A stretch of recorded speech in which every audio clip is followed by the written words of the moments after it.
Alain, propos d'un Normand. Jardinage et pédagogie. Quand un jardinier veut faire un jardin, il commence par arracher les herbes folles, les prunelliers sauvages, les ronces recourbées. Il met les oiseaux en fuite, il défonce la terre, il poursuit les racines, il les extirpe, il les jette au feu. Après quoi, il trace des allées, dessine des carrés, il plante des choux, des artichauts et des rosiers. Alors seulement il s'appuie noblement sur son râteau et dit « Voilà un beau jardin ». Le pédagogue est un jardinier de cette espèce-là. Il ratisse dans les jeunes esprits. Son idéal est d'en arracher les plantes folles qui y poussent naturellement et d'y faire venir des plantes qu'il a prises ailleurs. Alors il fait visiter ses jardins par les chefs jardiniers et il récolte des éloges.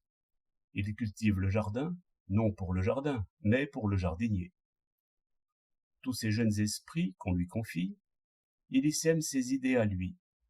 Il est content lorsqu'elles poussent en eux, comme en lui. Voilà des esprits bien cultivés, qui seront sages et heureux. Seulement, il arrive une chose, c'est que le jardin est bientôt laissé à lui-même. Il se venge alors du jardinier et du jardinage. Les vieilles racines, dont il reste toujours quelque chose, poussent de vigoureux jets. Les oiseaux, qui n'étaient pas loin, apportent des graines sauvages.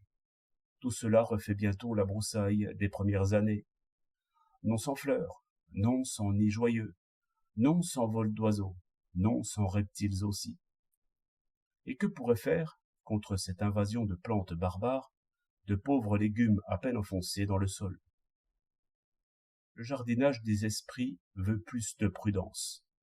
Il faudrait garder les produits du sol, élaguer et greffer, non arracher, transformer la nature au lieu d'en vouloir créer une autre.